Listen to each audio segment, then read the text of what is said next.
So this is the Daily Mirror front page, Daily Mirror London front page of today, Monday the 29th of March 2021. And inside on these two pages,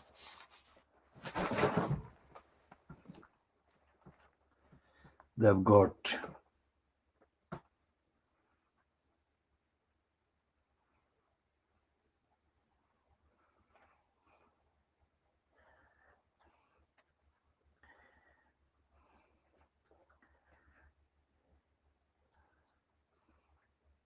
now this is the recollection by this woman, Jennifer Arcuri. And she has been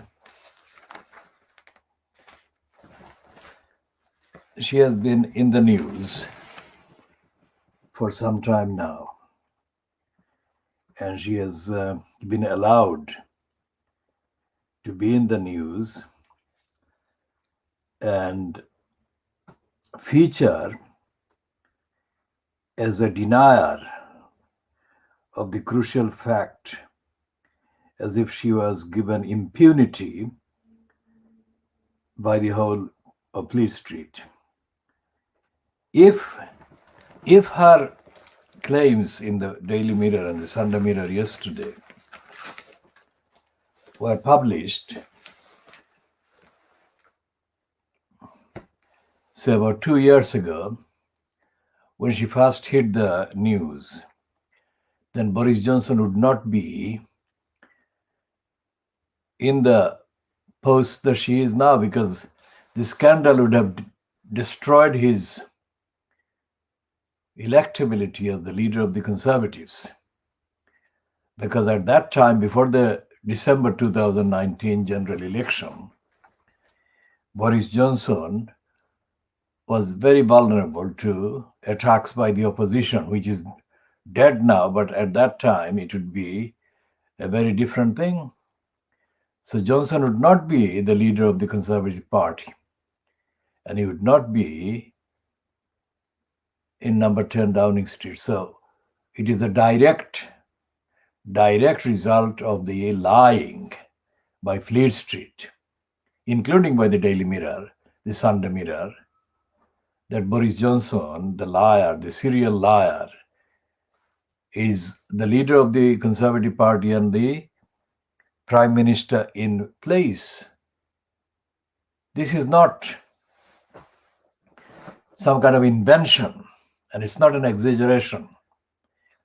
So everything that has been said about Boris Johnson, those people who are watching this, who may not have had the access or the time or the resources or the skills to check, fact check, these are the very short kind of key core facts that matter, because he is the person incumbent in the post of the Prime Minister of the country. So it really is important to understand that he has no moral kind of qualms, he has no integrity, and he has no honesty. And so therefore he is unfit. And that is even before taking into account the disaster of the grasshopping kind of policy, changes almost every 24 hours about serious matters that affected the lives of millions of people in this country, and still affect the lives and security and safety of millions of people in Britain today. So the very short look at Boris Johnson's serial lying and serial adultery is that his current fiancée, Carrie Simons, is not his first fiancée, of course, because Carrie Simons is almost the same age or maybe even younger. I don't have the figures in front of me, but she is not, in terms of biological age, she is not very far from Boris Johnson's eldest child. He has 4 children with Marina.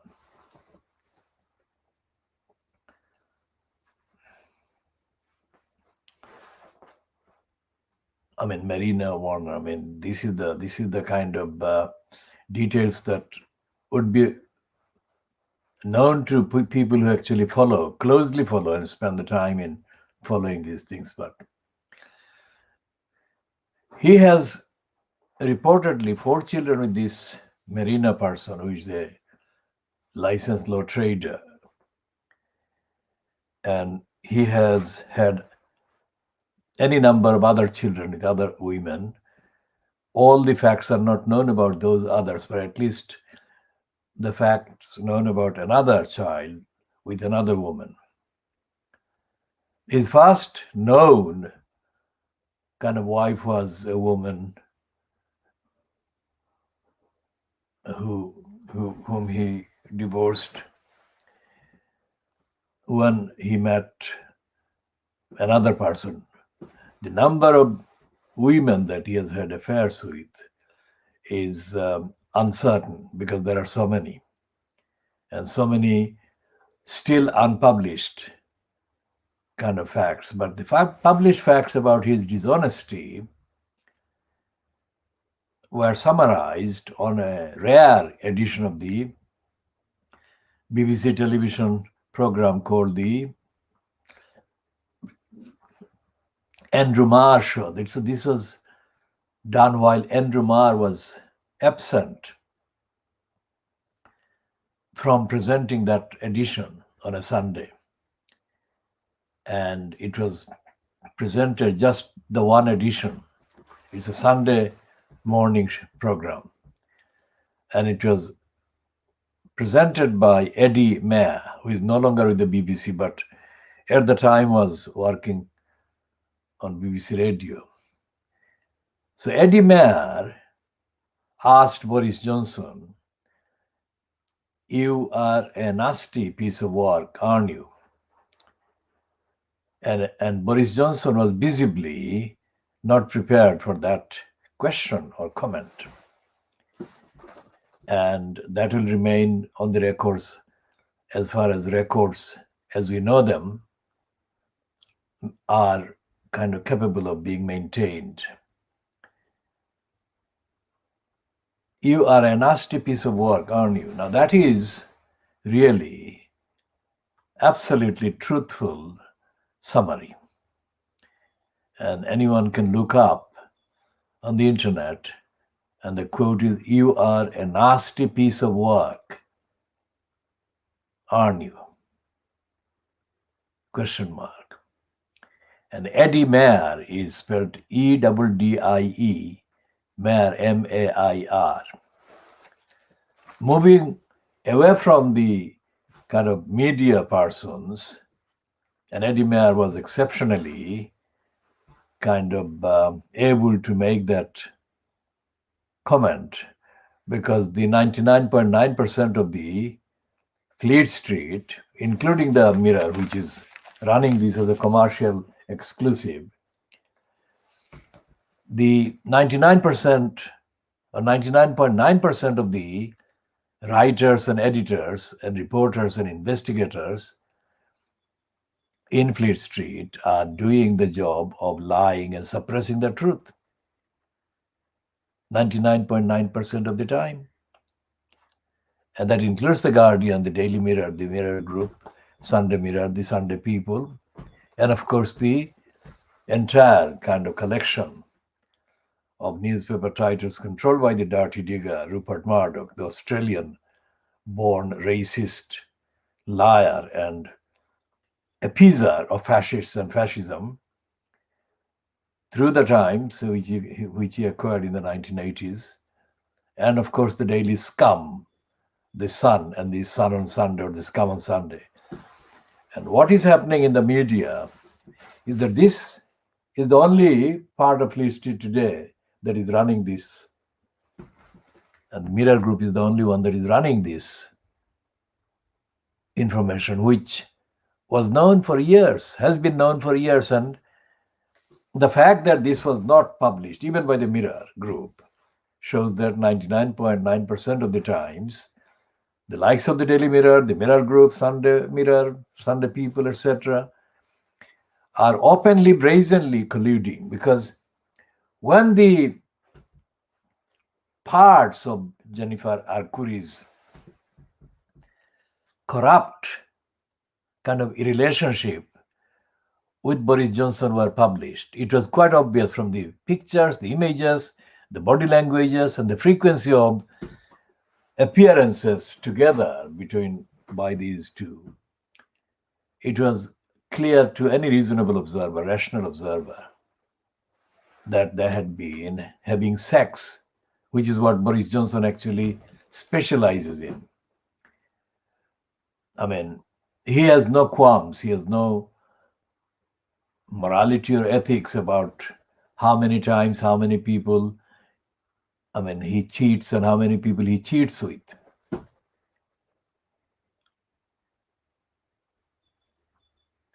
Now, Marina is the daughter of Charles Wheeler.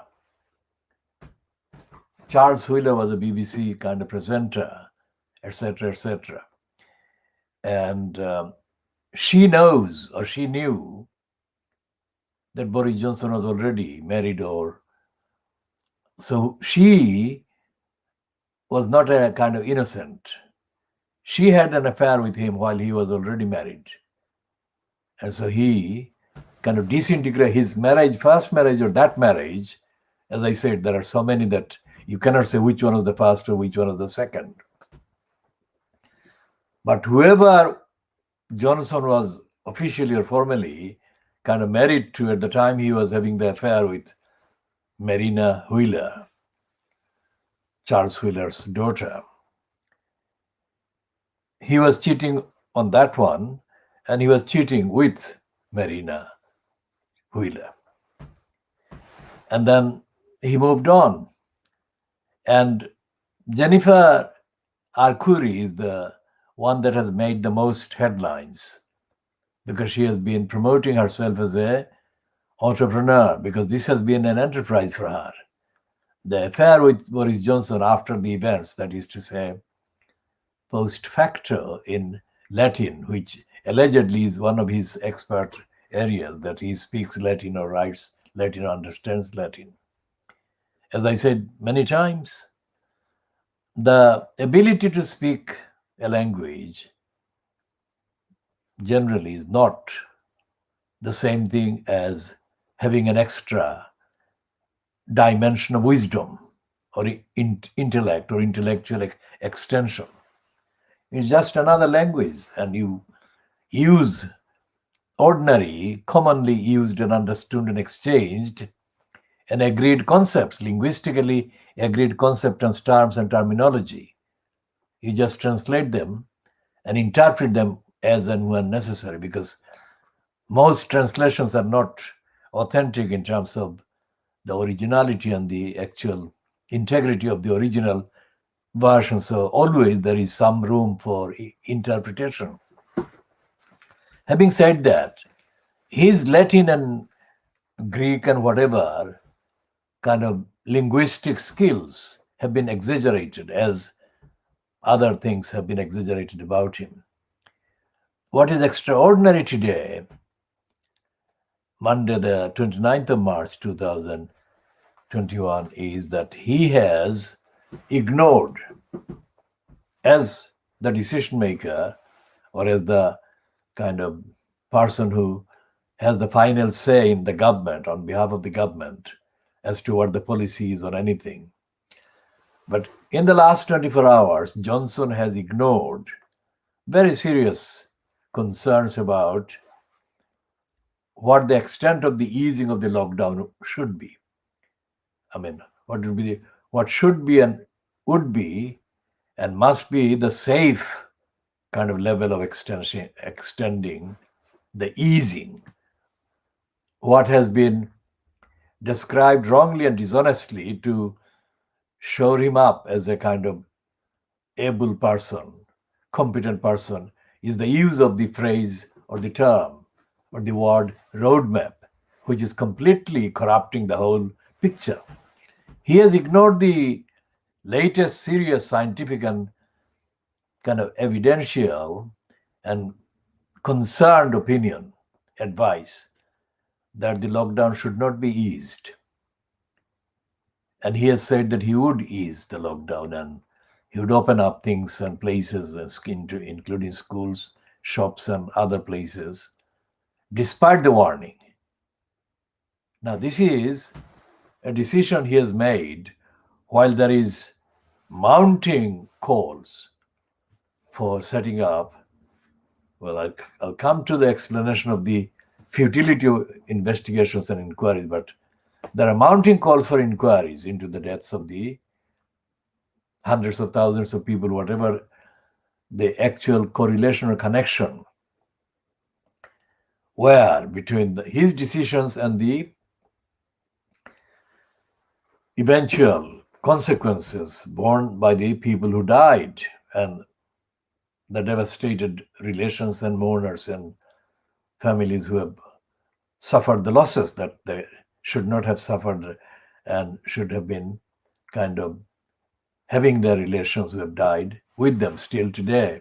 Had it not been for the brazen and contemptuous and cruel disregard of warnings at the time, affecting all aspects of the access and the mixing and the other aspects of what is now known as lockdown.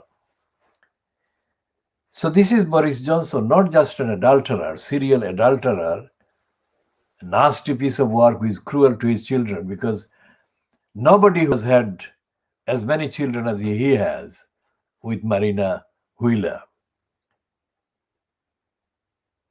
should be indulging in the kind of brazen and open, almost, defiant, adulterous activities and sexual activities, even including, as today's Mirror says, he cheated on his family home. Now, family home clearly, by definition, means that his children also lived in that home. Family means his wife, who was Marina still because that all of these things happened during the second 4-year term that Johnson procured for himself. Look up the word procure. That includes procuring the services of prostitutes and prostitution and perversion. Procure is an immoral kind of term, even if it is used by the British bureaucracy, civil service or uncivil service, of procuring defense and other resources. Essentially, in ordinary language, ordinary usage of the English language, word procure is a bad word. It's very closely associated with the procuring of the services of prostitutes and illicit other services and resources and contracts and access. For instance, Jonathan Aitken, one of the descendants of or relations of the poisonous Beaverbrook.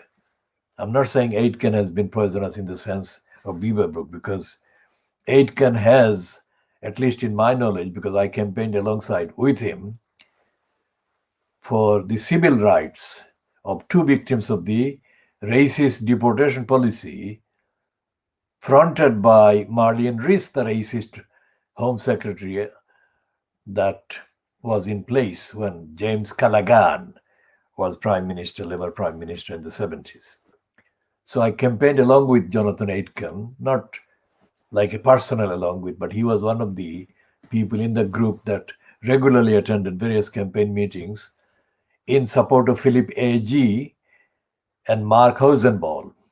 Now, Hosenball is spelled not like a Pakistani or Muslim Hussein, but Hosenball is Hosenball, Hosenball, Mark Hosenball, who was an American journalist who was being deported, and as was Philip A.G., who at that time was actually an investigator. He had been employed by the CIA, which he called the company, and that was the title of the book, Inside the Company. His main book about the CIA's kind of record and behavior in Bolivia and other places in the southern hemisphere of the American continent. And so, therefore, the illicit kind of word or the word procure has been used in reports about the role that Jonathan Aitken played while he was a prominent member of the Conservative Party and an MP in the early 1990s. And the Guardian report actually collapsed him, outed him, which eventually led to his being convicted and sent to jail. That was a rare event, series of events altogether. And Aitken was also the one that Margaret Thatcher kind of snubbed and kind of distanced herself from as her revenge for Aitken's snubbing Margaret Thatcher's daughter Carol Thatcher. Aitken had a relationship with Carol Thatcher, but then he refused to marry her or continue the relationship. So, procure is what applies on every level to Boris Johnson. Now, the astonishing thing today is that this is the case. This is the second day the Mirror Group is running this story. And this is important. This is actually worth running because it actually concerns the fitness, the moral fitness, the democratic fitness, the fitness in terms of security as well. Now, in the years that Johnson was having the affair, according to the admissions so far, there may be other details that Jennifer Arcuri is not disclosing because remember what I called her. She is a business person. And having sex with Boris Johnson was not something that she accidentally had, because some of the things that she is disclosing show that she was very conscious of what he was doing and how she was manipulating him, and he was probably manipulating, because she is claiming that he told her that she was the only American that he, Johnson, had ever fancied. That is what she is saying. Now, and the other details about the kind of physical details of what they were doing when they were having sex and before having sex. I mean, those details appear to be kind of being disclosed as part of a program, as a plan to maximize the attention, the focus, and the exclusive nature of this deal between her and the Daily Mirror Group. And the Daily Mirror Group is calling it world exclusive, which means that it is selling. It is selling the contents of the interview to English language media across the world. And this is the deal. The Daily Mirror Group is doing that because it's a business proposition, and she is selling it as a business proposition. Remember what she said to various kind of so-called journalists that were asking her questions about the details, including their mildly put question. They should have been rigorous in asking that question, but they weren't. So that was part of the policy to protect and shield Boris Johnson from criticism at crucial time, because they didn't say that she refused to answer questions, etc., etc. They actually retailed most of her spin during the last 3 years, let's say.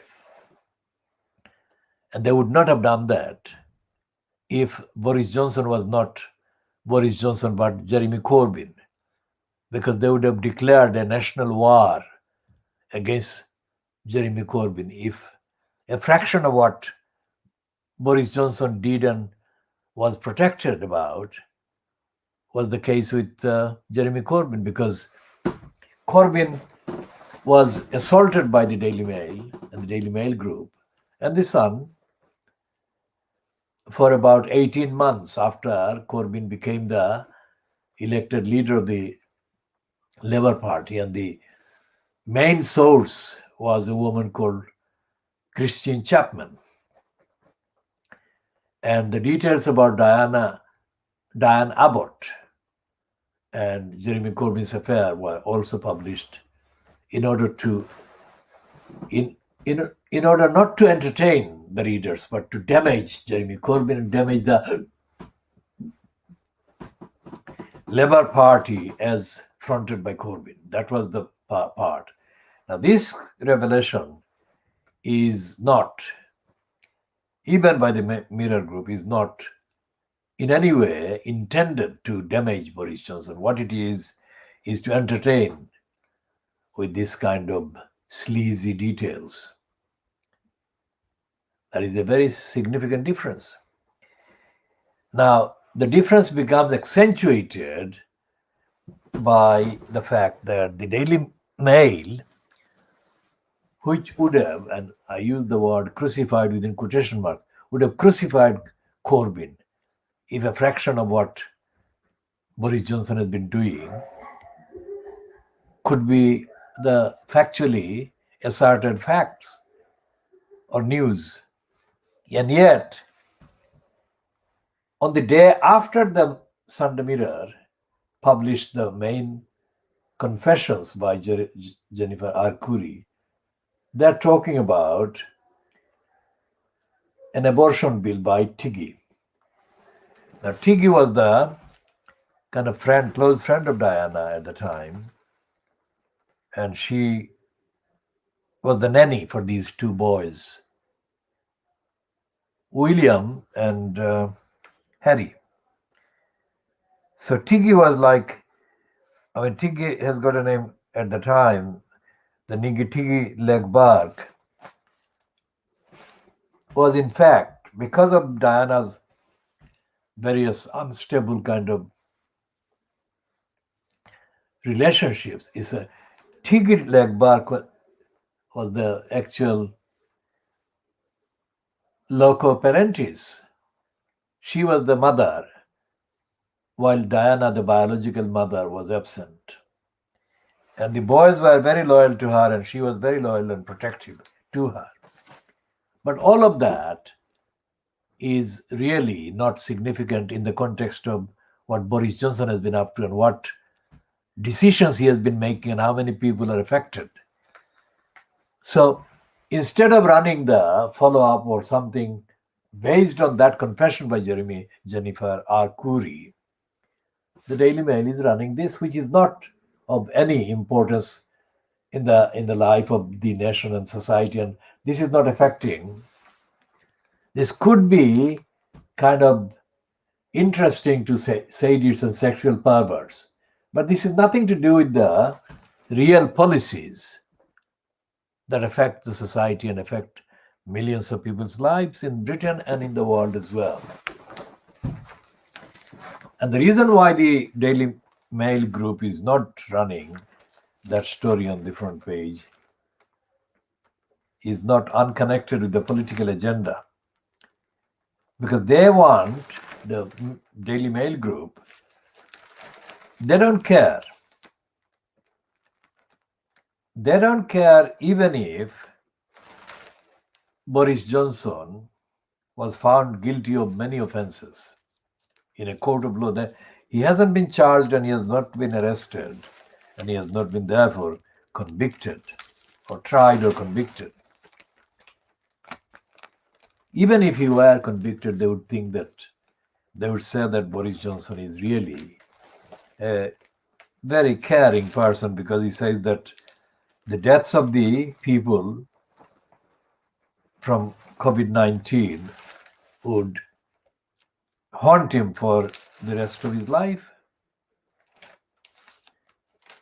And there are other things that are worthy of front page treatment, like the schools that are hiding and have been hiding for many years rapes and sexual assaults on girls by boys across the country, across the spectrum,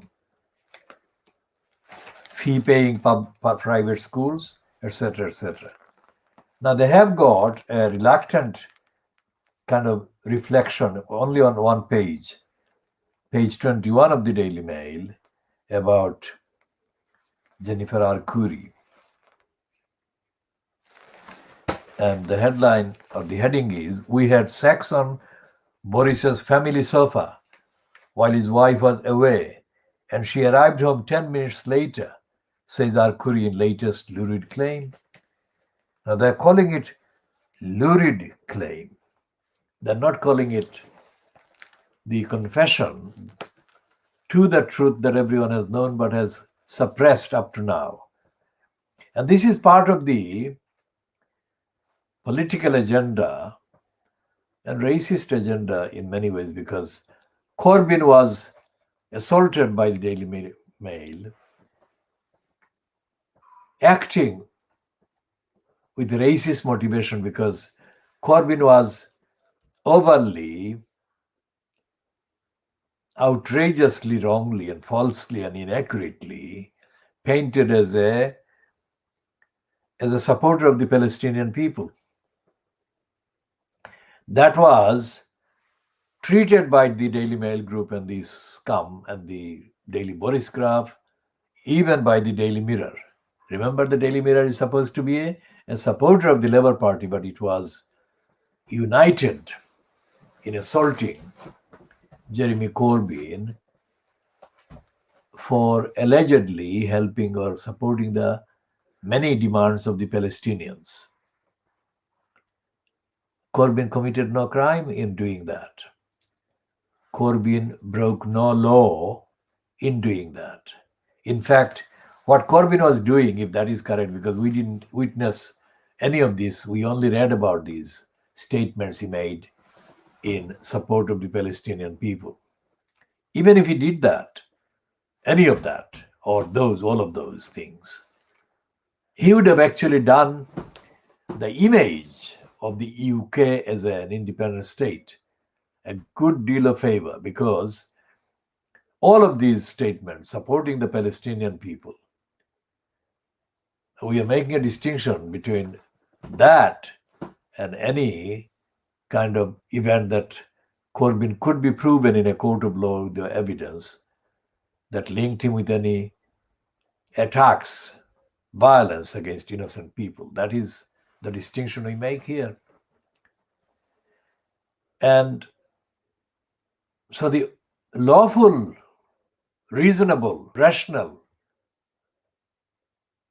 causes for the Palestinians that Corbyn was supporting or being associated with other people in supporting were in accordance with the Universal Declaration or declarations on human rights, both the United Nations based ones and the ones based on the European Convention and other international treaties that the UK state at all times was an active signatory to. It is a consequence directly of Corbyn's own intellectual unfitness for purpose, that he didn't say what I am saying, or he never said what I have been saying about all of these things, all these issues, including the fact that he was hounded out of office, let's say, by the anti-Palestinian, racist, controlled British media and Fleet Street. The people didn't abandon Corbyn. The people were misguided and misled against Corbyn. Note the difference. And today's difference between the Daily Mail and the Mirror Group illustrates just how poisonous and untruthful and immoral and dishonest and corrupt tools of lying the Fleet Street media and the mainstream media is and are, because they're not about news. They're not giving news, that is to say, they're not breaking to the readers an event, an account of an event that affects them in a serious way. They are manipulating 90% of the times, and they're doing entertainment as part of the manipulation cover up. And they're reluctantly inserting a bit of news here and there, just like this tokenistic routine that the Daily Mail is doing about what it calls the lurid details, as released to the Mirror Group by the American woman businessman and sexual operator, let's say. Because everything she is saying about Johnson now shows that she never kind of had any real, genuine, commonly understood, humane attachment to him. Because he was incumbent as the mayor of London and he was usable as a tool to enhance herself. She says that she met him when she was a student. Now it's a big leap from a student to becoming the central part of his exhibits or exhibition and being treated by him as worthy of hundreds of thousands worth of public resources that he gave to her because he wanted to use her as a sexual kind of partner. And she was quite willing and happy to go along with all of those because it was not just a sexual relation, it was a business, because she was benefiting from the connection to feature at events that would have taken many years for her to reach if she were to do that herself. But she skipped all those years. She avoided having to wait for the hard slog and appeared at events in Israel and other places that she shouldn't have been, but for Boris Johnson and her relationship with him. So that relationship was all the time very profitable business-wise in every respect. And this is something that should have been discussed like I'm doing by the Fleet Street media or the mainstream media in Britain, but they never did. Because if they did discuss it, because they had the facts, I had the facts from the revelations at the time, let's say between 2 and 3 years. And as the main decision-making journalists or editors had. So they shouldn't have hesitated. They shouldn't have hidden the facts. I knew that she was having, and she had had a relationship. And not only that, she was also continuing to shield him. Because she decided, for whatever reason and in return for whatever benefits, that is not yet published or publicly known or confirmed or admitted. But she played a crucial part in shielding Boris Johnson from total destruction political career-wise. Why am I saying that? Because of John Profumo. John Profumo was the conservative minister in the conservative cabinet of Harold Macmillan. And he had to resign because of the affair with Christine Keeler and probably somebody else. But Christine Keeler was the main one that featured as the woman that he had affair with. And compared to Boris Johnson, John Profumo didn't do 1% of the damage or the adultery that Johnson has been doing and been shielded about. But there was almighty row for Profumo to go. And in the process of this scandal, covered by Fleet Street and others, an innocent man was murdered. And his murder, Stephen Ward was murdered. And his murder was covered up and disguised as something else, accident or something. And Stephen Ward was murdered to shield some other people. And so compared to what happened to John Profumo over the Christine Keeler affair in the, which broke in the 1960s, early 1960s, Boris Johnson should never have been even allowed to stand as a parliamentary candidate. And yet, Fleet Street continues to not connect the two or connect Johnson's open adultery and other irresponsible and criminal behavior, because he's giving the money.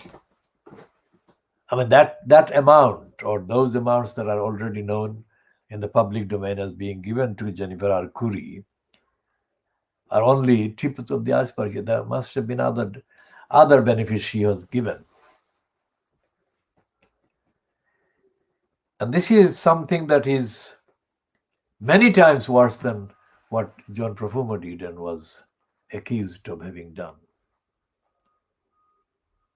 So while on the one hand, fascism is being introduced as evident in the fact of the contents of the latest more powers to the police bill or act, the brazen disregard for any known duties in morality, in public office, code of conduct, accountability, and fitness for the job. All of these are being ignored by the Daily Mail, by the scum, the Boris Graf. And this one in the Daily Mail is not about Boris Johnson doing anything wrong.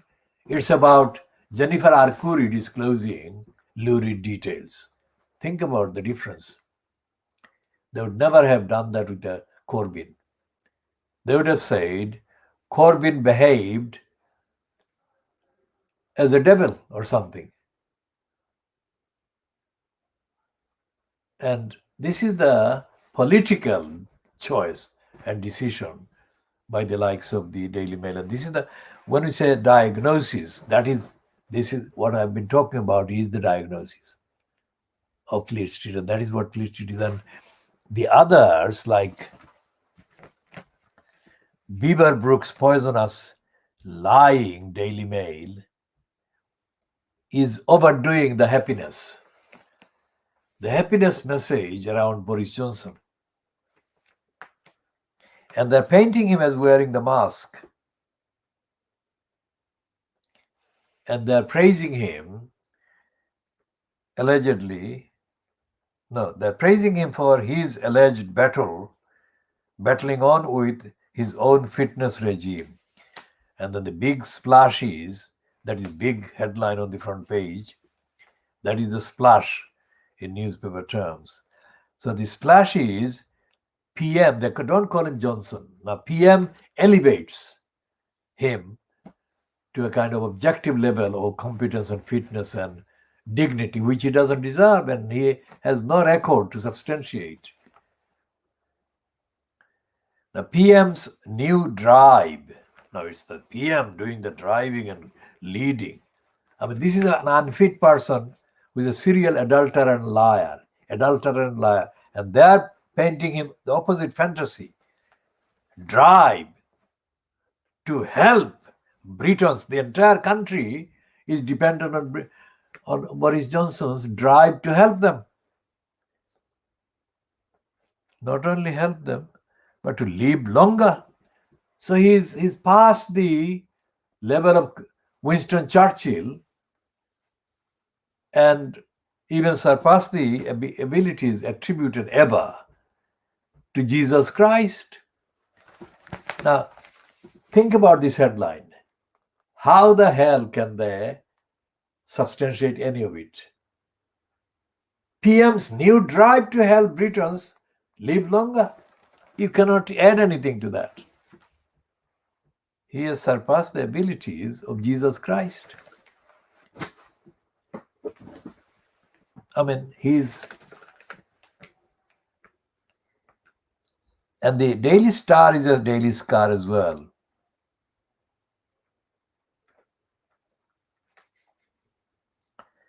It has got absolutely stupid front page item.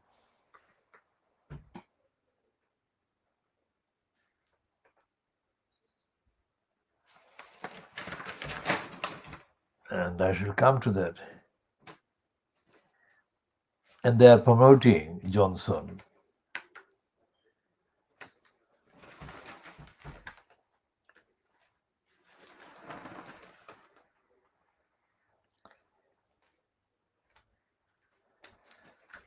And there is a piece about members of the House of Peers,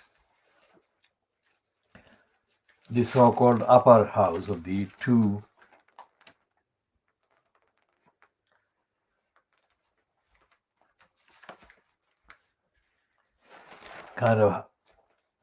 houses of parliament, so-called. There is not going to be any debate in the House of Commons demanding answers to many questions arising from Boris Johnson's criminal behavior in paying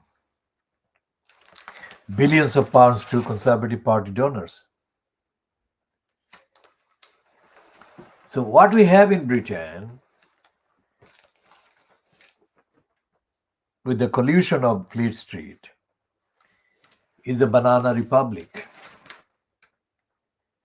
Because not only was John Profumo guilty of far less breaches and offenses than Boris Johnson does every single week.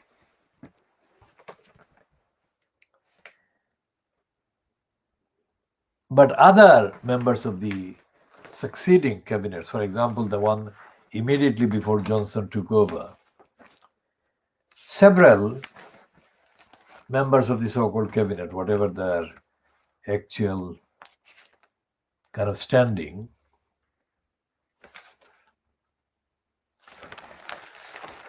they were forced to resign their cabinet posts after suggestions of minor sexual improprieties about or against or involving women. And it's amazing that those minor sexual improprieties that were revealed by the Fleet Street in big headlines, the same papers are failing and hiding the confession. It's not somebody's rumor, it's confessions by Jennifer Arcuri.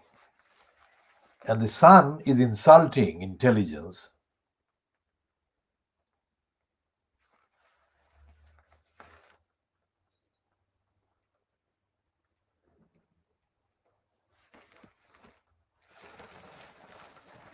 And the Sun is insulting intelligence by focusing on Boris Johnson's having sex with this woman and he's having lost a sock. It's not about the fact that he committed serious breaches and he lied while he was doing the sex with her.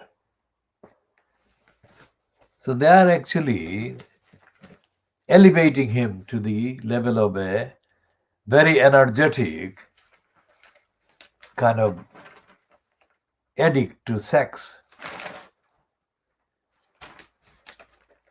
who was so energetic that he lost the sock in the process. And they're not talking about the death of democracy in there. They're not talking about the banana republic behavior by Boris Johnson there. In fact, the scum that his son has got the Scottish-born criminal, racist, anti-Scots server, Trevor Kavanagh,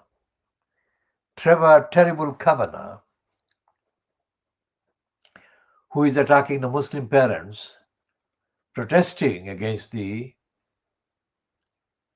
Batley school teacher who recycled and repeated the anti-Muslim cartoon originally published by Charlie Hebdo in France. And terrible Kavanagh is saying that the protests by the parents and the guardians of the children of the Batley school are a threat to freedom of speech and democracy. In fact, they are killing British democracy by protesting. Now, anyone who is viewing this for the first time and watching this kind of discussion, diagnostic discussion of the corrupt British politics and British media, needs to know a few footnotes. For example, the death of democracy that this scum is warning its readers about in connection with the protest by the Batley Muslim parents and guardians. The death of democracy is something that has been in the kind of main list of demands by the people who have demonstrated against the new police bill in Bristol and in other and in demonstrations that are being held in other cities outside of London. And that bill is the legitimate target of demonstrations because the largest number of democratic activities that have been associated with so-called British democracy over the last, let's say 200 years, after Peterloo and other places. We shall come to short reference to Peterloo. All of those democratic rights to protest and free speech or freedom of speech have been made illegal in effect by the new bill. It is that comprehensively fascistic. It's a legislative move to making fascism legal in this country. Fascism to be enforced by the British police. Now remember the claim so far in the last 150 years about peddling the image of the British police collectively has been the slogan, policing by consent. Policing has never been done by consent, but that has been the tag, the boast, and the slogan. And this police bill completely demolishes, crushes, destroys, and denies that concept of policing by consent that has been in the slogan, not in the reality, but whatever the limitations up to now, up to this bill, were minor as compared to the comprehensive fascistic bill, which is the reason why people have been protesting against this bill under the banner of kill the bill. because the bill is killing democracy. That has been the main running theme and the narrative and the rhetoric that the protesters have been correctly, factually stating, both in Bristol and in other cities where the demonstrations have been taking place so far. And those demonstrations are likely to continue because of the comprehensive, drastic, fascistic package against democracy.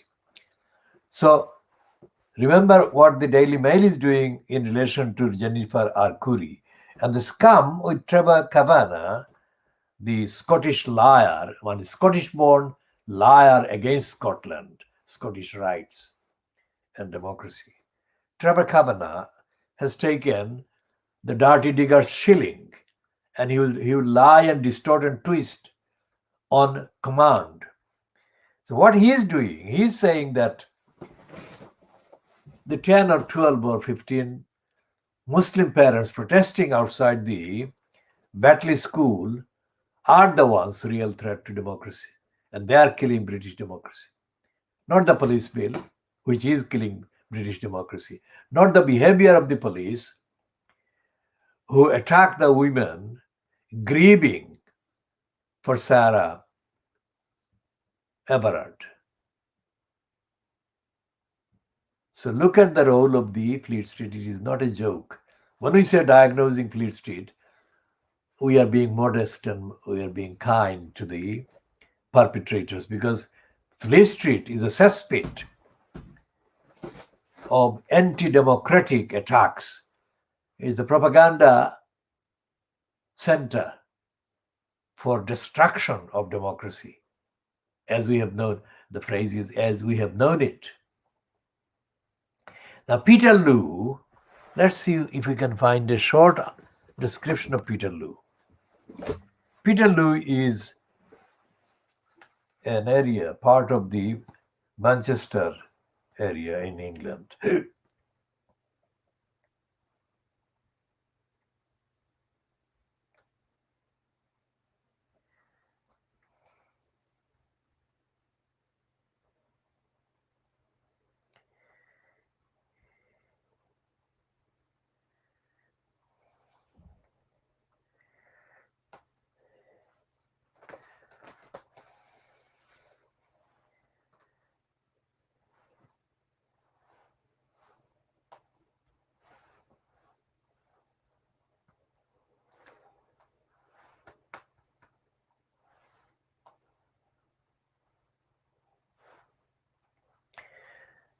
So this entry, of course, we say before reading anything from the entry on Wikipedia that Wikipedia itself is a platform for liars and lying and denial and suppression.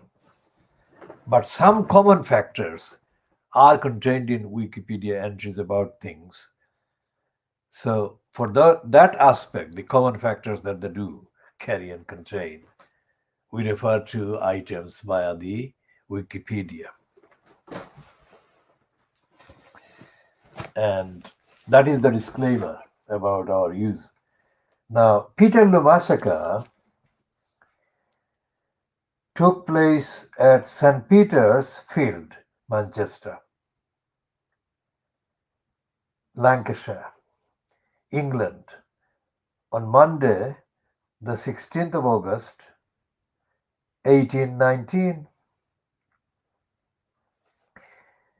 18 people died when cavalry charged into a crowd of around 60,000 people who had gathered to demand the reform of parliamentary representation. After the end of the Napoleonic Wars in 1815, there was an acute economic slump accompanied by chronic unemployment and harvest failure, and exacerbated by the Corn Laws, which kept the price of bread high. At that time, only around 11% of adult males had the vote, very few of them in the industrial North, which was worst hit. Reformers identified parliamentary reform as the solution, and a mass campaign to petition Parliament for manhood suffrage gained 750,000 signatures in 1817, but was flatly rejected by the House of Commons.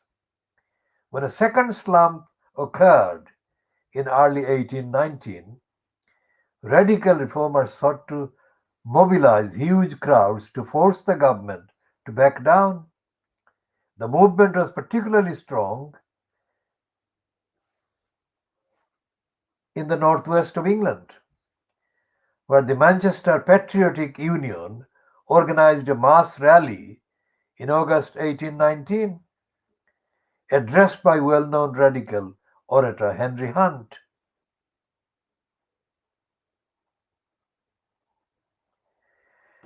Shortly after the meeting began, local magistrates called on the Manchester and Salford yeomanry to arrest Hunt and several others on the platform with him. The yeomanry charged into the crowd, knocking down a woman and killing a child, and finally apprehended Hunt. Cheshire magistrates, Chairman William Hulton, then summoned the 15th Hussars to disperse the crowd. They charged with sabres drawn, and between 9 and 17 people were killed and 4 to 700 injured in the ensuing confusion. The event was first labeled the Peterloo Massacre by the radical Manchester Observer newspaper in a bitterly ironic reference to the bloody Battle of Waterloo, which had taken place 4 years earlier. Historian Robert Poole has called the Peterloo Massacre the bloodiest political event of the 19th century in English soil, and a political earthquake in the northern powerhouse of the Industrial Revolution. The London and national papers shared the horror felt in the Manchester region, but Peterloo's immediate effect was to cause the government to pass the 6 Acts, which were aimed at suppressing any meetings for the purpose of radical reform. So look at the history. The struggle for democracy has been integral to the struggle for economic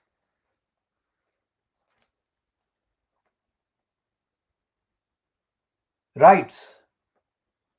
And England, far from being the kind of center of democracy or source of democracy and leadership, so called, to the rest of the world, has been murdering people. The state has been murdering people, and the behavior of the magistrates, as I have read, confirm what I say. The British or the English judiciary is a racist and corrupt judiciary. Racist because racism has been increasingly pronounced in the behavior, and the racism wasn't the main factor in that time, but it has been since. And all of these facts you have to do research on. You cannot get any reference to these struggles in the Fleet Street papers or in the BBC bulletins. So, moving from the Boris Johnson criminality and lying and the Trevor Kavanagh terrible anti-Muslim kind of corruption in the Sun, blaming the Muslim parents for the death of democracy in Britain, while hiding the real killer of democracy, the Boris Johnson fronted British government and its bill, which all campaigners for the right to protest have been concerned about.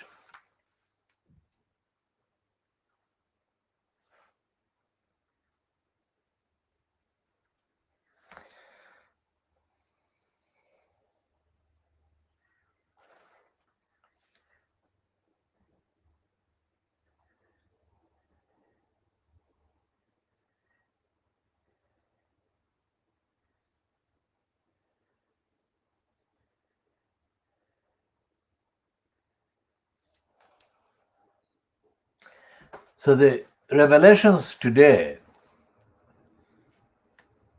continuing references to the lobbying role by David Cameron, merely confirm the corrupt purpose for the existence of the Conservative Party, the corrupt, criminal, anti-democratic, and anti-social purpose for the Conservative Party. Cons. Despite all the evidence of how bad they are and how bad they are for the society, there is no sign of the opposition Labour Party. Keir Starmer is proving by his silence that he is a Tory. He doesn't have to say anything, Tory, but he is a Tory. He is letting the Tories destroy the country. Think about that. Now, here is a kind of slightly different kind of headline or heading on the front page of the Times, which says, "Cover up of abuse by pupils. The police chief accuses head teachers of trying to save reputations." And Me Too moment for education spreads to state schools. And it's written by two women and a man. Fiona Hamilton, crime editor, Emma Yeomans, not described, Stephen Swinford, political editor. And reading the first paragraph only. And the first paragraph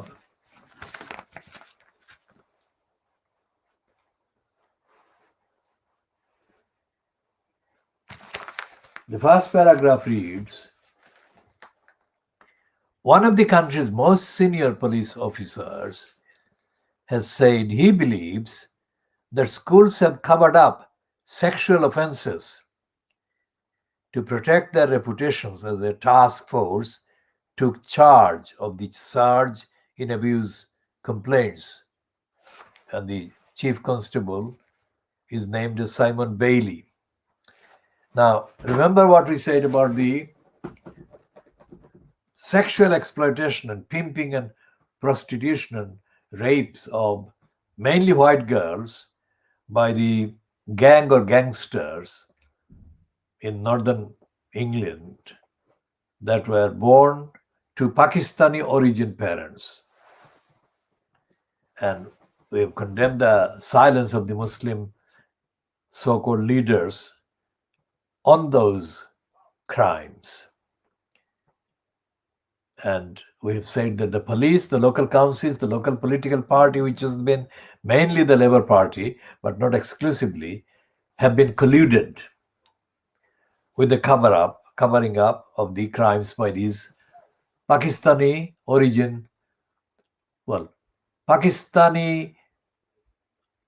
descended, but English-born gangs of criminals that targeted mainly white girls.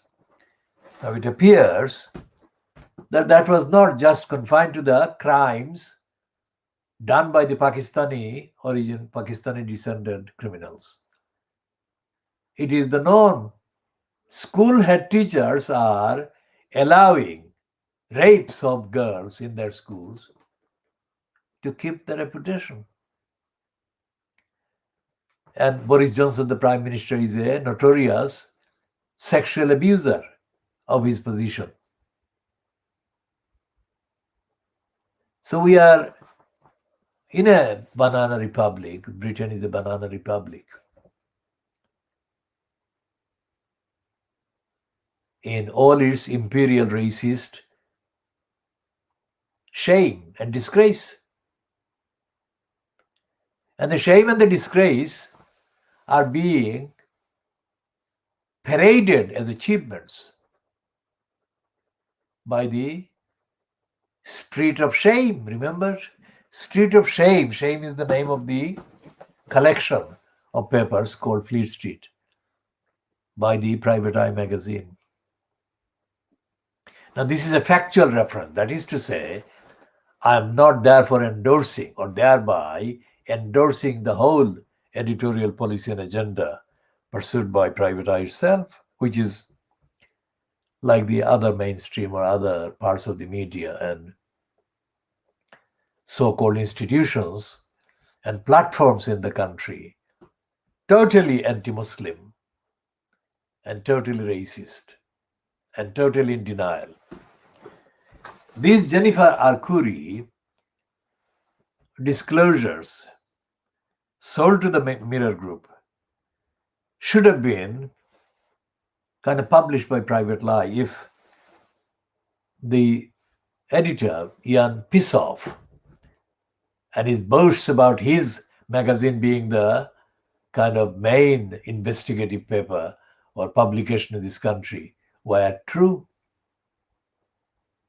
They were not true. They are not true because he doesn't publish that kind of information. But Private Eye, in common with the Street of Shame, all the others, including the Racist Society of Editors, have all been suppressing the news, the actual news that has been known to them, the facts about Boris Johnson having had a long relationship, sexual relationship with Jennifer Arcuri. It's not just sexual, remember?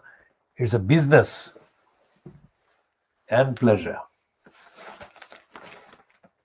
And his betrayal of his children that he has had with Marina Huila and the insulting behavior evident in the fact that he had sex with Jennifer Arcuri in the family home.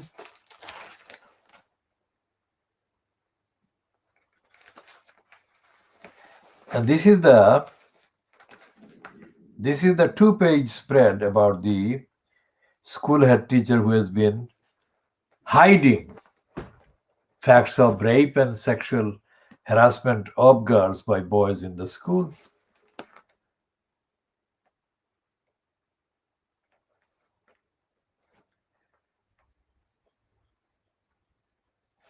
Now, it's a parade, it's a gallery of criminals.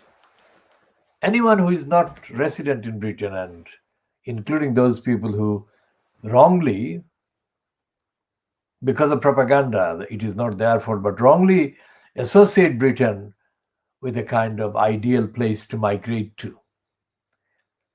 I mean, all the powers exerted by people in various positions, decisions making, either in business, in politics, and in the media, are done by crooks and criminals and brazen kind of defiers of morality at every stage and ethics. And anyone who thinks that because the empire has ended, therefore there is a empire related guilt on the part of the decision makers or the party political leaders or members of parliament or whatever, would be kind of disappointed, because there is no such realization, there is no such awareness. And so this picture in the Times, which I have just introduced contextually, going with this 2-page coverage about the Highgate School. Highgate School head teacher is accused of putting public relations before pupils. Well, that is a wrong heading, because it's not about pupils, it's about girls, because the boys were sexually abusing and assaulting the girls. So pupil is not the word. So we have to correct the language, the English language, the English used by the English Times newspaper. It says, when Adam Pettit arrived as head teacher of Highgate School in 2006, it was seen as a mid-tier private institution that looked on longingly at a more well-heeled establishment such as Westminster School and Eton School or Eton College. Since then, he has overseen an ambitious rejuvenation project.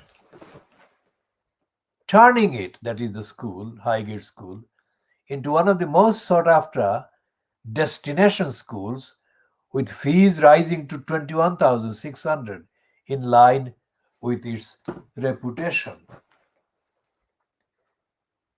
Current and former people say, however, that this drive, which has seen Pettit photographed with Simon Cowell and Sir Philip Green, has been to the detriment of safeguarding its female pupils. Remember? Even before reading that, I said that the word pupils was wrong because it was the girls who were being victims. And the headline completely misleading, or the heading is completely misleading. And what I said about the parade of criminals is Simon Cowell and Philip Green. Simon Cowell is a self-seeking part of the corrupt celebrity circuit and business and television. And he has got many wrongs being covered up by the collusion. And Philip Green is a serial liar and adulterer and a proven crook and a thief who has stolen hundreds of millions of public money. And you can look up Philip Green, and even the limited entry on Wikipedia will give you enough clues as to how criminal he is and has been. So these are the people that are now, the Times description of him is Sir Philip Green, not the thief, the notorious, the controversial, or anything like that.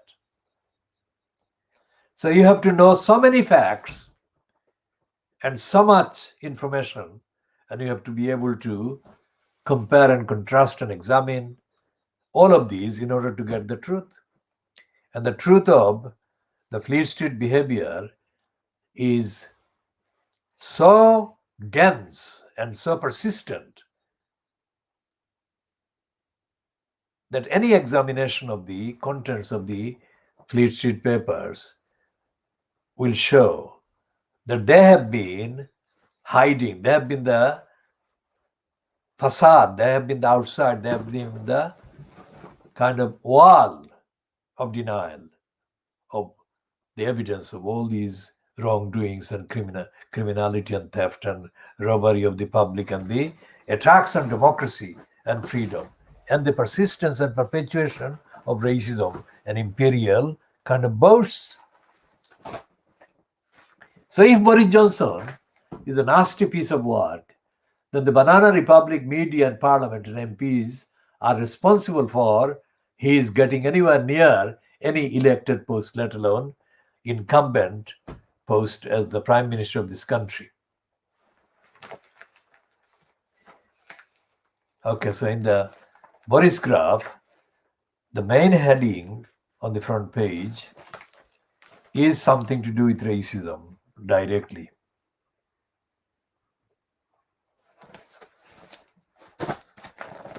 And I shall explain that.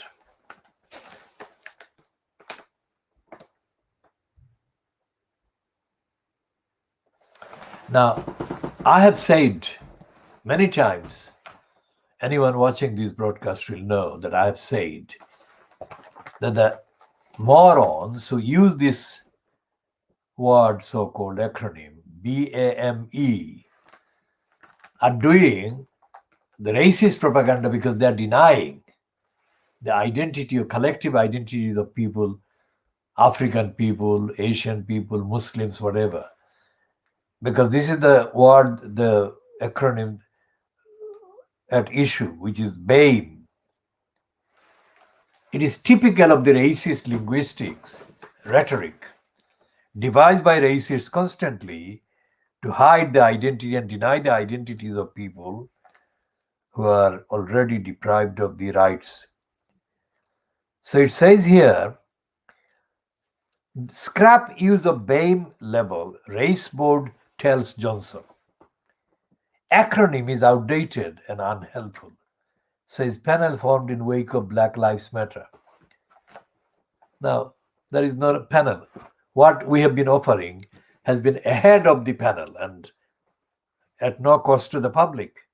In fact, to the benefit of the public, because we have been offering this analysis for a very long time. at no cost to anyone watching this. So here is let's say the first two paragraphs I'll read. The term BAME, B-A-M-E,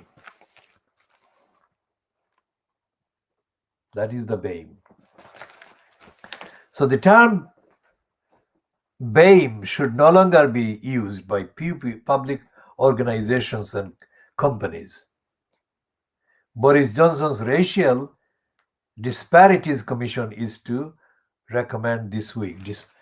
Can you believe it? Racial disparity is it's not a commission to end racism. It is a commission for enhancing and aggravating and justifying racism.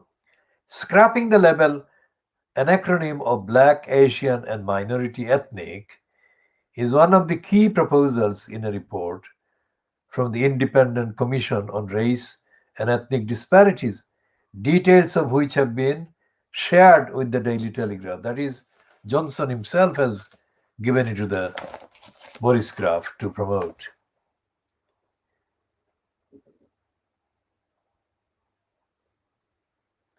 Oh my God. Now the next paragraph is horrible because they're describing a right-wing racist stooge of Afro-Caribbean origin called Tony Sewell. They are calling him an international educational consultant. Absolute lies. Tony Sewell has been a racist stooge who was given a platform by the racists created Vice newspaper, which is the Weekly Voice.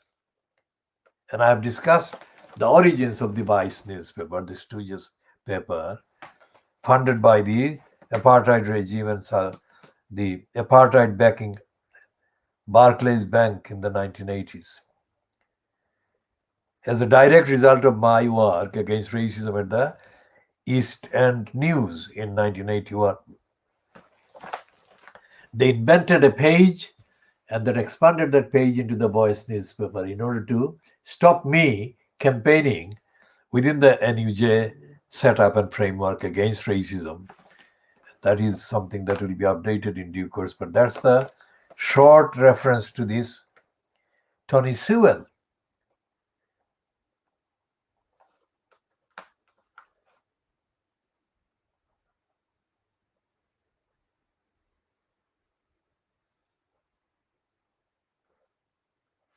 And the whole piece in the Boris Graph is absolute lies because they are crediting him for setting up that panel to end racial inequalities in this country, which is complete, absolute lies. And the reason why they are doing that is related to the same kind of agenda to mislead voters into voting for the cons at elections. The next one is in May, the local elections. And the same as the Brexiteering, lies and bribery and promises of bribery made to the northern kind of electoral constituencies, because those constituencies had more gullibles being lured to believe the Brexit lies and promises. And those played the key part in returning conservative candidates and ditching Labour candidates, directly resulting from the demonization of the leadership fronted by Jeremy Corbyn for the previous 5 years, or previous 4.5 years. Now, moving on to the other items, as I've said at the beginning, Johnson is ignoring warnings on the easing of the lockdown about the variants. And that is typical of Boris Johnson, who is totally unfit for purpose because he is now endangering more people's lives and safety and security.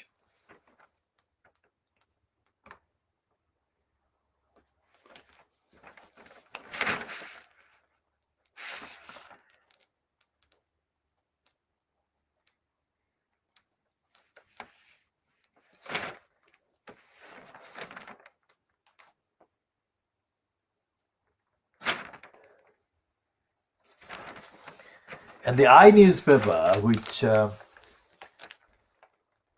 used to belong to the same group as the Evening Standard and the Independent, owned by the Russian,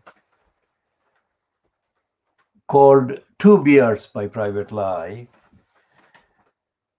who has been made a member of the House of Peers by the corrupt Boris Johnson, who has been benefiting from his donations, etc. Johnson has been benefiting as a careerist operating.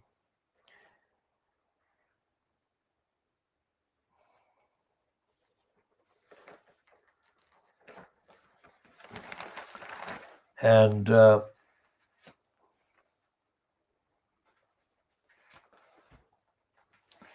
this has become now a part of the propaganda for Boris Johnson because of that.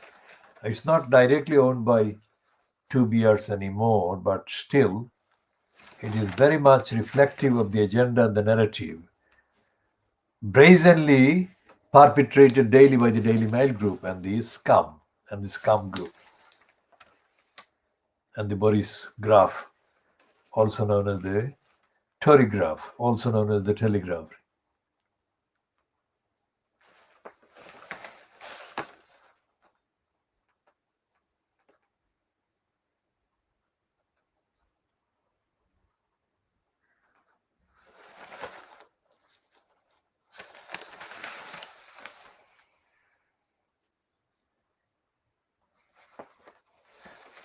And about the situation in Burma, we have been posting regularly that the Western media has been shielding the genocide criminals and the genocide regime fronted by Aung San Suu Kyi in 2017 in Burma against the Rohingya people, the Rohingya Muslims. And we have been saying this is the coup that is currently being the subject of the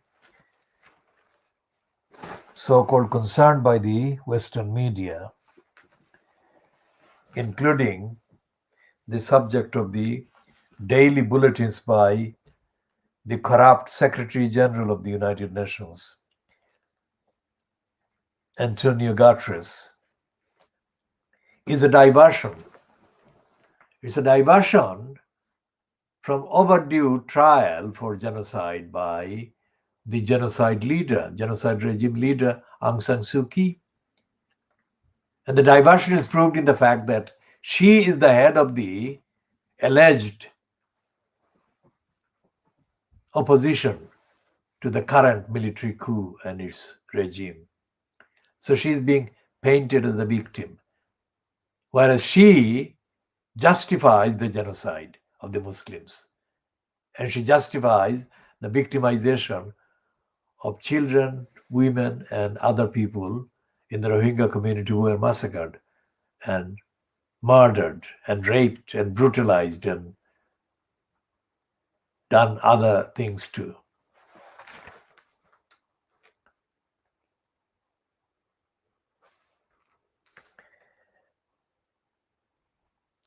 And the Financial Times proves it because on the very top of the front page, it has got this lying, diversional line, and all these references to the so-called coup that is undergoing now, or underway now in Burma.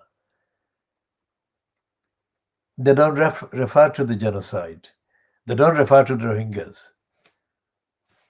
And the Rohingyas currently are the people of a nation, the largest such numbers that are seeking shelter and refuge in other countries for the safety. The survivors of the genocide, let's say, the surviving Rohingyas after the genocide by the Burmese.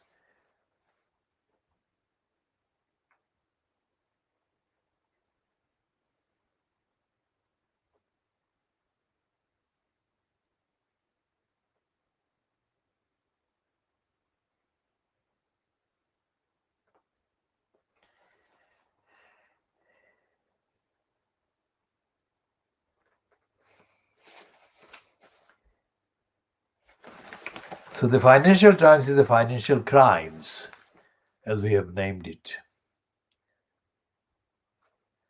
because it is promoting all the wrong elements.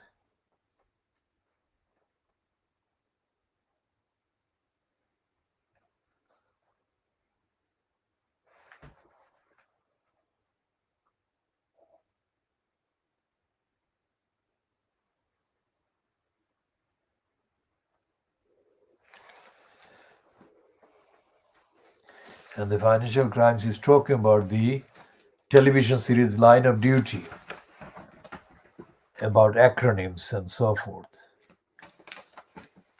But it's not talking about the line of duty, not exposing the corruption in the police, not just one police force, but in the police, corruption has been covered up for 150 years.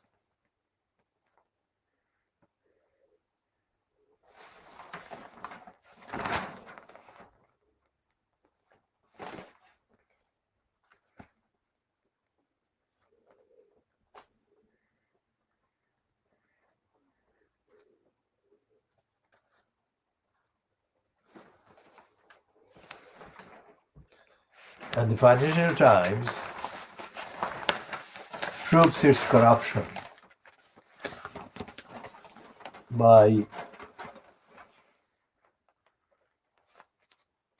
tinkering at the edges.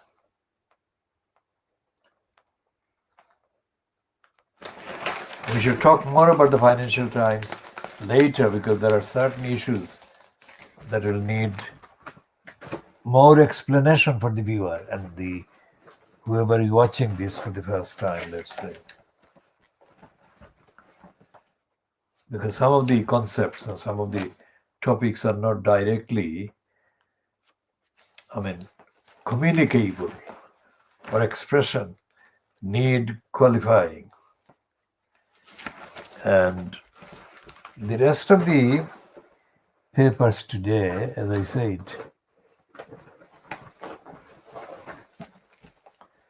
this is the Daily Mail.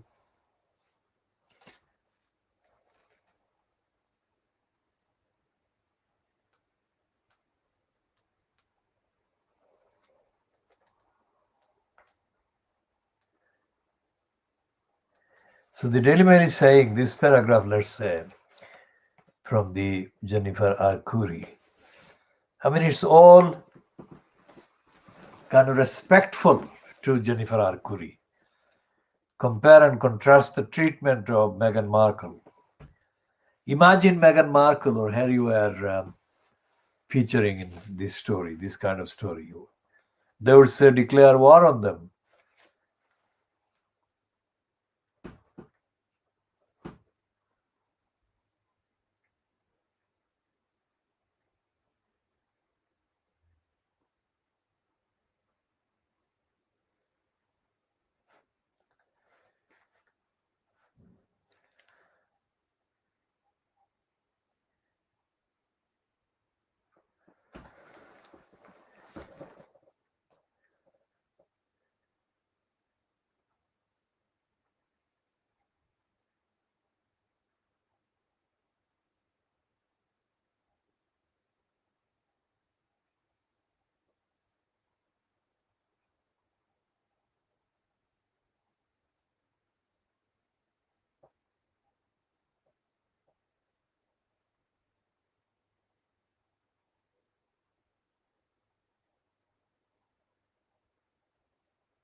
And they're saying, the Daily Mail, that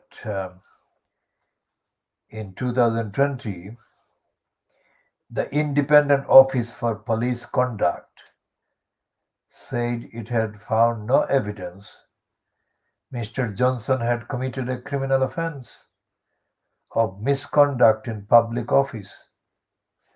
Now, that is a lie for various reasons, because whether Johnson committed misconduct in public office is not to be decided by the independent, what is it called? Independent police conduct, independent office for police conduct. It's for the police to inquire and investigate. And it's for the parliamentary commission and the director of public prosecutions and others. So the Banana Republic applies because there is no coherent, certain, reliable mechanism for incurring and investigating wrongdoing and holding to account people who make decisions that concern billions, trillions of pounds of public resource and impact worth trillions of pounds and human lives and the environment and all the rest of it. So it's like any of the banana republics where there is no rule of law, really, because no rule of law has been applied to hold Boris Johnson to account for his serial lying and his nastiness and all the rest of it. And the fault lies also with the death of the Labour Party. Who killed the Labour Party is the question. Now, Johnson, let's look at these pages. Now, they are saying that the Greater London Authority will grill Johnson. Given all the evidence, it is very unlikely, because the potential grillers are jokers. This woman is a Lib Dem, complete, absolute joke. Her name is Caroline Pigeon. And she is a joke because although she has been making all kinds of claims topically to feature in news items, she has not broken a single one of the lies on the pillars of lies that Boris Johnson has stood and stands. So therefore the Daily Mirror is overinflating her influence. So read this with the warning that I've just given. That says that Johnson is going to face a grilling that is tough questioning. That will not happen. As I said, in the last 74 years, since August 1947, Britain, after the collapse or the departure from the Indian subcontinent, has not produced anything of rigor, substance, morality, ethics. I mean, the events like the forced resignation of John Profumo in the 1960s were caused by other factors other than any concern for morality. Opportunistic forces came in and caused the departure of John Profumo. Now, this is a business advertisement for Jennifer Arcuri. She's got the business empire based on the fact that she has had 4 years of sex with Boris Johnson. This will be the advertisement she is going to use.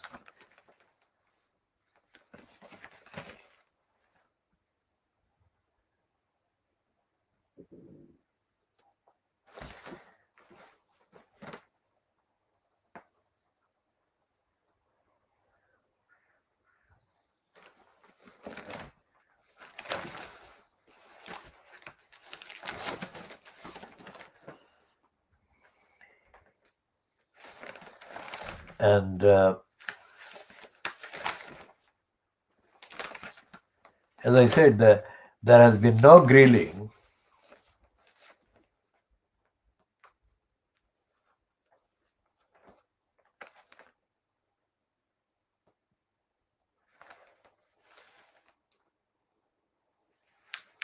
And there is a surprising piece by this liar, Kevin McGuire, in the Mirror.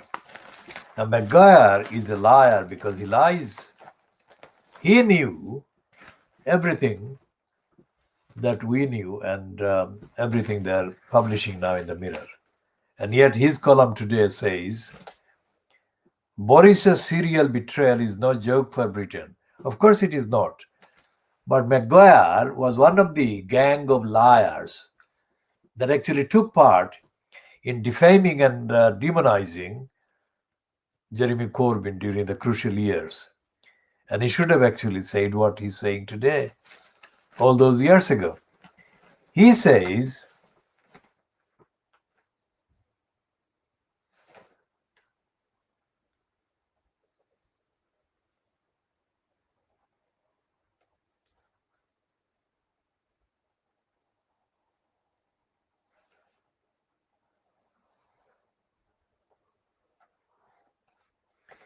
and McGuire says today that Boris's serial betrayal is no joke for Britain. Of course it is not. And he says that Boris Johnson is a cynical liar and a cheat, a charlatan, who treats the country as badly as he treats his family and Mistress Jennifer Arcuri. He's got all of this in one sentence. We know that from the 126,000 COVID deaths, from the slap in the face for nurses, growing poverty, bad Brexit deal, aid cuts that condemn to death the world's most desperate people and the smallest army in 307 years. Yet apologists who watched smiling as he escaped scandals worse than the misdemeanors bringing down lesser politicians or giggled about good old ladies man Boris may wonder if his luck is about to run out and all this rubbish. Well, I've said all of this, not in these words. But the point is that this Kevin McGuire himself colluded with the apologists, he says, apologists, smiley apologists for Boris Johnson. What is his excuse? And I'm not going to read the rest of his rubbish. So what we have got here so far is mainly the Boris Johnson lies, and we'll come to discussing the issue of David Cameron having lobbied a criminal outfit, and for his lobbying he benefited, according to reports, to the tune of 70 million pounds. Now remember David Cameron, he is the Brexit man. Cameron brought about Brexit. Let's look at the kind of linguistic and the rhetoric. Let's examine the evidence. What Brexit was used to do was to prevent the disintegration of the Conservative Party. Now, just like Jennifer Arcuri's confessions, with the qualifications that I have added, qualifications meaning that she is doing it as a business. She has been always a business person, and she says in the interview that she gave to the Mirror Group, quote, "I was never defined by Boris Johnson." That is very telling. If she was never defined by Boris Johnson, let's look at the telling. Why is she publishing these things about Boris Johnson? And why did she tell serial reporters, a series of reporters in the last few years, that she was not going to interfere with whatever Boris Johnson was doing? That means that she was part of the project even after she allegedly ended the affair in 2016. So throughout the following year, she has been capitalizing on her affair and relationships and links with him. While doing that, she's also been part of his business and his career, protecting his career from being destroyed by revelations of the part that they were having sex for 4 years. Intimate and desperately hectic sex because of the details that she has now confessed or published. So she was lying as well, because she was lying to protect his political career from collapsing. What a difference that would have been if his career had collapsed before the 2019 election. Now, with that kind of comparison, the Brexit that Boris Johnson lied to kind of claim credit for was a Brexit that was actually made possible and launched by David Cameron, whom we have given the name Scameron, scam and then Cameron. We have been calling him Scameron, and some people may have observed that maybe we have been unkind. But this week's revelation that he has pocketed the equivalent of 70 million pounds for his lying lobbying vindicates us a million times. Because Cameron, unlike Boris Johnson and Theresa May, has claimed that he was a supporter of the UK staying in Europe. That is absurd.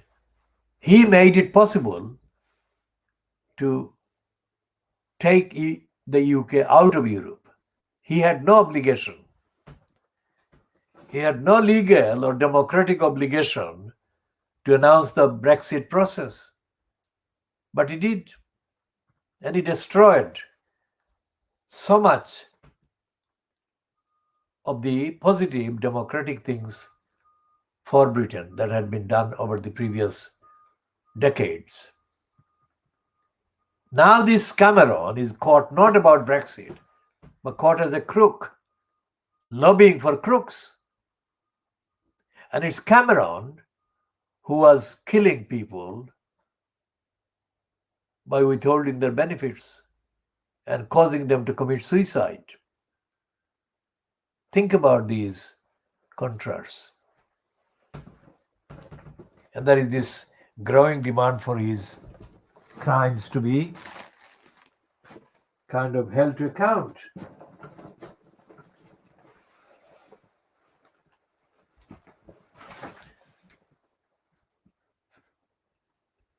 So we shall be